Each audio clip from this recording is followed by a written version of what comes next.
Ողջույն սիրելի հետևորդներ, ինչպե՞ս եք։ Այսօր խոսելու ենք հորոսկոպի նշաններից։ Ինչպես գիտենք բոլորս, հորոսկոպի առաջին նշանը հենց դա խոյն է։ Մարտի 21-ից մինչև ապրիլի 20-ը։ Նախ շնորհակալ կլինեմ, եթե բաժանորդագրվեք իմ YouTube անալիքին, սեղմեք զանգակի կոճակը և մեկնաբանություն թողնեք։ Խոյի մոլորակը դա Մարսն է։ Ձեր այրան մեջ Մարսի կրակն է, դա պարզապես ագրեսիա չի, կյանքի ուժն որ դες թվում է։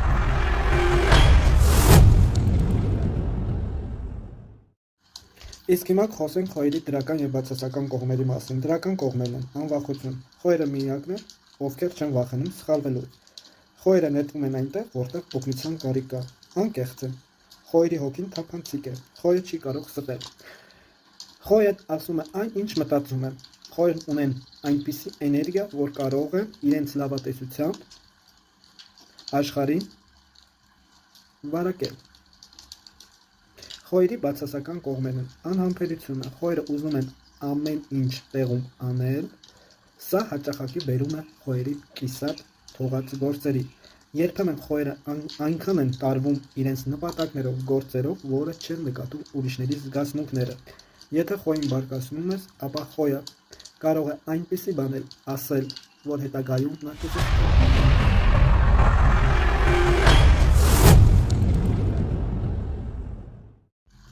Խոյի նշանի տակ ծնված տղամարդիկ և կանայք։ Խոյ տղամարդիկ պետք է լինեն մրցունակ։ Եթե խոյ տղամարդը չունի նպատակ, ապա խոյի էներգիան դառնում է քայքայիչ։ Խոյ տղամարդը սիրում է լինել առաջինը և պաշտպանել ուրիշներին։ Խոյի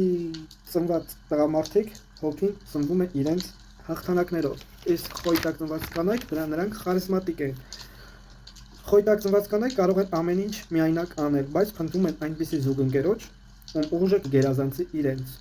Խոյի տակ ծնված կանայք չեն հանդուրժում սահմանափակումները և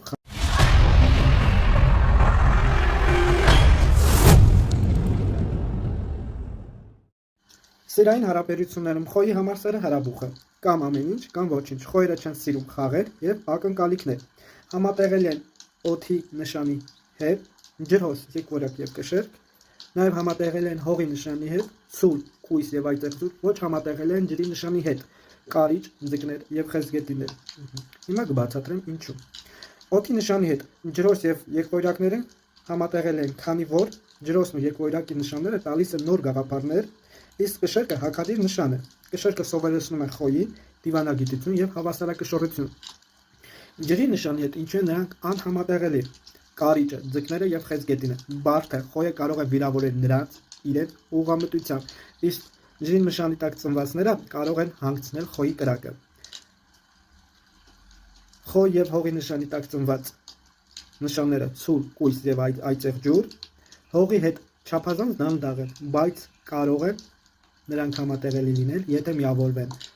ապա նրանք ստեղծեն անսանսան նյութական հիմքեր։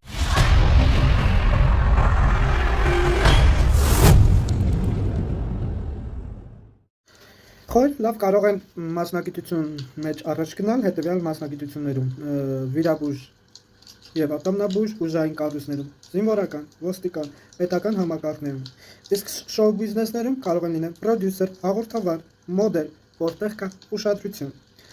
Առողջականի հետ կապված խոյերին խորհուրդ կտամ, թող ուշադրություն դարձնեն իրենց գլուխին, աչքերին, ատամներին, որտեղ կարող են ունենալ հաճախակի գլխացավեր։ Խոյին պետք է շատ հետևել իրենց ատամնաշարին, առողջականին։ Սա նրանց զենքն է աշխարհում։ Խոյին անհրաժեշտ է խմել շատ ջուր, ներքին կրակը հավասարակշռությամբ պահելու համար։ Քունը խոյերի համար ամենաուժեղ դեղն է, մթության և լռության մեջ քունը, որպեսզի ուղեղը հանգստանա։ Եթե խոյերը չեն զբաղվում սպորտով, ապա խոյերի էներգիան կուտակվում է գլխում և դառնում է ագրեսիա կամ հիվանդություն։